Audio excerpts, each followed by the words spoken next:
Hello, everyone, and welcome back to the Language Arts Gallery.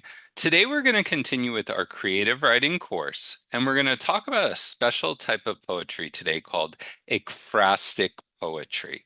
You may not have heard of this name, but I'm sure you've been exposed to poetry that is written in this style. So I want to begin with a little bit of a review. We've talked in our last couple of lessons where we were talking about writing a great personal essay about how authors can use imagery. And we said that authors use imagery to create this vivid experience for the readers. And they do this by appealing to the reader's five senses. They can help the reader think about what they see there, what they hear, what they feel, maybe what they smell, or even what they taste. Now, this is especially important in poetry because poetry is written to evoke an emotional response from the reader. Poets often write to express their own feelings, and using imagery can help poets to do this, and it can also help readers to understand what it is that the poet's trying to communicate. So, in our first creative writing course, we talked about several different genres of poetry. We covered haiku, we covered free verse poems, and we covered rhymed poems. In this course, we're going to talk about three new genres of poetry. And the first one that we're going to talk about today is an ekphrastic poem. So I want you to look at this very famous painting. I'm sure you've seen this before. This is Vincent van Gogh's Starry Night. Take a moment and imagine what you would experience on a sensory level here if you could step inside of this painting. What would you see? What are some things you might hear? You might hear nothing. On a starry night like this, you might only experience silence. How would you feel? What would you feel? Maybe you would feel a cool breeze. What would you do?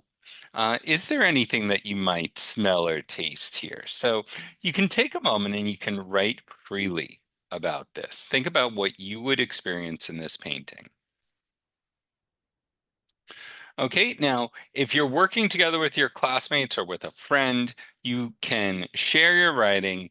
If not, we are going to go ahead and we're going to build on what you just did as we move through our lesson. So we're going to talk about what ekphrastic poetry is. We're going to look at a mentor text. We'll talk about mood and tone. Those are going to be our new skills for poetry. We're going to review some skills from our first course. Figurative language. We're going to talk about simile, metaphor, and personification, and then you'll have a chance to draft your own ekphrastic poems. So, an ekphrastic poem is a poem that is written after someone views a particular work of art. It's inspired by a work of art. Now, we looked at a painting in Van Gogh's Starry Night, but it doesn't have to be a painting. It can be a drawing or a photograph or a sculpture. So, this poem or this genre of poetry, uh, you've got a great deal of latitude. You can be really creative here. You can describe what it looks like. You could, as in our last painting, you could imagine that you're stepping inside the painting. You could interpret it and think about what the artist means. You can talk about how it makes you feel. So we're going to look at a couple different examples. So this is a mentor text, and it's written based on the picture that you just looked at, or the painting that you just looked at, The Starry Night. And I'm going to go ahead and read this for you. It says, "The sky is alive tonight, a river of blue fire swirling and spinning. The stars are not still. They dance like golden coins tossed into the wind. The moon leans close, a lantern watching over the quiet town. The houses sleep under its soft, silver blanket, while the tall, dark tree reaches up as if it wants to touch the light. The night hums with secrets, whispers of hope, a song only the stars can hear. And though the world below rests, the sky keeps dreaming." So let's go ahead and let's take a look at this poem, and we're going to talk about how we can interpret what this author has written, because eventually we're going to write our own ekphrastic poem. So what do you imagine when you read the line, A river of blue fire swirling and spinning. Think about the colors, the shapes, the movements, certainly swirling and spinning. I've got this energetic, very movement filled vision of what the sky is like. Blue fire, I know when flames burn very hot, the hottest part of the fire, you've got that blue heat, that blue light. So I can imagine how hot these stars are burning. And simply referring to the stars as fire, there's this exciting, energetic mood that's created. The house is sleeping under its soft silver blanket. So, that makes me think of the town as being very peaceful, very stable, very safe. The poet writes, "The moon leans close, a lantern watching over the quiet town." So I've got two different types of figurative language there. The author's using personification and metaphor. So think about what kind of image that creates. When I think about the moon leaning close and watching over the town, I think of the moon serving like a protector or some type of security guard. Uh, the next question, the tree is described as reaching up. Again, personification. The tree is reaching up as if it wants to touch the light. What could this suggest about the tree or people in general? Well, I think in this particular instance, the tree is a symbol. The author is using symbolism, which we're going to talk about in a moment. He's saying that this tree represents people who are hopeful, who are dreamers, who are wishing for better things in their life. In the final line, the poet writes, "The night hums with secrets, whispers of hope, a song only the stars can hear." So think about the emotions and ideas that come to mind when we read this particular line. Certainly, again, this mirrors or is very similar to that previous line that we looked at. It's very hopeful. And this, of course, is open to your interpretation. What feelings are you left with? What images are you left with when you read this poem, and what helps to create that for you? Now we're going to look at some possible answers really quickly. Certainly what you imagine, that's going to be your interpretation of the poem. But again, we said that silver blanket, that's a peaceful, safe, and quiet place. We talked about the moon as a protector. Again, the tree is hopeful. It wants something better, just the way people do. And even though we've got this mysterious sort of feeling that's created by the night humming with secrets, so there's that element of mystery, it's still a hopeful and positive, meaningful mood that's created. So let's go ahead and let's review our spiral skills that we covered in our first course. We talked a lot about figurative language. So writers use figurative language, and poets do as well, to help create imagery for the reader, just like they use sensory language. They can use simile, they can use metaphor, and they can use personification. Simile is when we're comparing two unlike things using like or as. And we've got an example of this here in our poem. It says, "The stars are not still, they dance like golden coins tossed into the wind." So here, the author is comparing the stars to golden coins. This helps me to imagine these golden coins tossed in the wind. So they're just kind of moving around, maybe spinning. And that helps me to imagine the stars doing that. And I know this is a simile because I see that word like, which I've highlighted and read for you. There's also another element of figurative language here. There's personification, but we're going to talk about that in a moment. Now let's move to metaphor. Metaphor is very similar to a simile. We're comparing two unlike things, but we're not using like or as. We're saying something is something else. The moon leans close, a lantern watching over the quiet town. So the author's comparing the moon to a lantern. And I picture it lighting the town. When I think of lanterns, I don't think of them as being very bright, like a spotlight or a floodlight.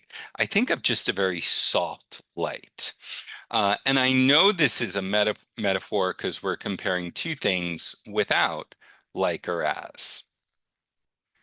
And finally, personification. Personification is one of my favorite elements of figurative language. This is where we give human qualities to inanimate objects. So here in this poem, it says, a tall, dark tree reaches up as if it wants to touch the light. The tree is reaching, trying to touch something. I know trees can't do that, only people can do that. So I know this is personification, but it helps me to imagine this tree as being very hopeful. It's got dreams, it's got goals, just like people do. And this is an element of symbolism, which I'm going to talk more about in a moment. Now I want to move to our new skills for this unit, which are mood and tone in poetry. So figurative language, just like imagery, can help create the mood of the poem, and it can help create the poet's tone. Mood and tone are often confused, but they are two very different things. Tone is how the writer feels about what they're describing. It could be calm, sad, joyful, excited, happy, angry. The mood is the feeling that you get as the reader because of the words and images that the author uses. So, this is a really cool way to think about this. The author sets the tone, the reader feels the mood. So, let's take a look here. Okay, we can show tone through word choice, through sentence style, and through figurative and sensory language. So, word choice here, it's describing the sky as being alive tonight. Now, when I think about the author's attitude towards the sky, when I read that sentence, I think that the author's probably excited or amazed. The sky is alive, right? It's a very exciting tone. Using imagery, we looked at this line already, a river of blue fire swirling and spinning. The poet's almost in awe of what they're seeing in the sky. It's a wondrous tone. And the sentence style, the sound, the rhythm, soft silver blanket, that's an example of alliteration, which we talked about in our first course, the repetition of those initial consonant sounds, soft silver. So the author is presenting a very gentle, very tender tone here. So again, think about what we learned with the moon being compared to the lantern and watching over the town. It's a very gentle, caring type of mood or type of tone, rather. Now let's go to mood. So this is how our emotions as the reader are stirred by what we read in the poem. The poet can use descriptive language to describe the setting. They describe the quiet town. I picture a very calm or peaceful setting that creates a calm, peaceful mood. The night humming with secrets, that presents a very mysterious mood. And we alluded to that in our comprehension questions earlier. And finally, symbolism. The sky keeps dreaming. That creates that hopeful or inspiring mood. Now, let's talk a little bit more about symbolism here. We've talked about figurative language and sensory language, but we haven't talked much about symbolism. Okay, symbolism is where objects can represent different ideas. So, if symbolism is using objects to represent different ideas, what do you think the sky represents as it dreams? Well, I kind of gave this away earlier in the lesson. It represents people who are also dreamers. All of us have dreams and goals. We're encouraged to keep pursuing these dreams and goals, and that creates a sense of hope. In this part of the poem, the sky can represent all people who have those dreams, people who are perhaps up late at night thinking about the next day and hoping for something better or something more. So remember, when you're reading your poem, when you're interpreting a particular artwork, and when you're reading other poems, which poetry is another form of art, and when you're writing your poem as a poet or as an artist, it's up to you to think about how you interpret things. A lot of what I'm communicating in this lesson is my interpretation of things. It does not have to be your interpretation of things. So now I want you to get some practice. I want you to take a moment and I want you to look at this painting, the girl with a pearl earring, and I want you to look at this mentor text. She turns just slightly, a whisper of movement caught in paint. Her eyes hold a secret, soft as candlelight on glass. A blue scarf hugs her hair, like the sky holding the moon. And the pearl, a single drop of light, rests quiet against her skin. She does not speak, but somehow we listen. In her stillness, the whole room seems to breathe. A lot of great personification in there, simile and metaphor. I really love this poem. So I'm going to give you a moment. I want you to go through these comprehension questions. So pause the video and then come back to me after you've worked through this. Okay, so you can share your answers here as to what you've thought of this poem. Certainly, we've got great examples of figurative language, a lot of sensory language, whispers that's appealing to the sound, candlelight on glass that's appealing to our sense of sight, the colors here appealing to our sense of sight, um, resting quietly, again, our sense of hearing, uh, stillness. So again, a lot of great sensory language. The author compares here, her eyes hold a secret soft as candlelight. So the author's using a metaphor to compare her eyes to the candlelight. A whisper of movement caught in paint. So she's moved very softly, very quietly, perhaps just very slightly. And the artist has caught this moment. And this is what they've depicted in this painting. Why do you think the poet describes the pearl as a single drop of light? You know, the pearl, of course, is white. It's standing out against her brown jacket there and her blue scarf, her pale skin. So it's really something that is very prominent against the backdrop of the painting. So it's standing out, a single drop of light. What's the speaker's attitude toward the girl in the painting? Well, I think he thinks she's very beautiful, perhaps very mysterious. She's quiet, she's not speaking. Um, how does it make you feel? I think it's a very enchanting poem, a very mysterious poem. I think we're in awe of the girl, the moment, the stillness in the room. So there's a lot that the author does to create this feeling. One of the things I think is the author uses personification really well here. In her stillness, the whole room seems to breathe. So she's not moving, but the room is breathing. That's how still this woman is. She's not speaking, but we listen. In other words, so many people are paying attention to her, even though she's not seeing anything, saying anything. I really picture her as being the center of attention here. Okay, so let's go ahead and let's work through this. And you're going to work through this independently, and this is going to help you to write your own ekphrastic poem. Here we've got a very famous painting, The Great Wave off Kanagawa. I want you to think about what you might see, hear, feel, smell, or taste in this particular artwork. Write a few descriptive phrases. You don't need to write two or three for each sense, maybe one for each sense. Think of metaphors or similes that you can use, maybe elements of personification. Think about how you feel.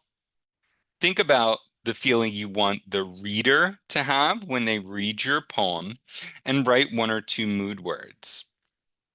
Okay, then I want you to use this graphic organizer to complete this poem or to brainstorm ideas for a poem on this particular work of art. After you've done that, I want you to try and put together a short poem of at least 5 or 6 lines. Okay, and here I've got an example of an ekphrastic poem with 8 lines that describes the great wave of Kanagawa. The wave rises like a mountain of glass. So right away, the author's starting with a simile. Its white hands reaching for the sky. Personification. Boats tilt and tremble beneath its shadow. So again, elements of personification. I think about boats, I can think about them shaking, but not trembling. A person would tremble. Tiny hearts against a giant breath. The air smells of salt and storm, so they are great sensory language. The sea roars a warning, wild and deep. Personification, sensory language. But beyond the chaos, the sun still waits. There's an element of contrast that I think is really beautiful. And we haven't really talked about that, but this poet's using contrast here. And a coin of calm on the trembling horizon. So picturing that sun as a coin of calm. Okay, so I want you now to take a look at these 4 different works of art. I've got 3 paintings and a sculpture. I want you to choose one of these or perhaps a different piece of artwork, something that you're interested in or inspired by. And I want you to complete the same graphic organizer on that particular work of art. What's the title and the artist if you know it? Think about examples of sensory language. 1 or 2 elements of figurative language, simile or metaphor, and 1 or 2 elements of personification. What tone do you want to communicate? What mood do you want to create for your reader? And then try to put that all together to draft about 5 or 6 lines related to one of these pieces of artwork. All right. Thank you for staying with me there. You did a terrific job. You can find this lesson and all my creative writing materials in my Teachers Pay Teachers store, which is linked in the video description. And I'll see you in our next lesson where we're going to continue talking about different types of poetry. And we're going to talk about persona poetry in our next video.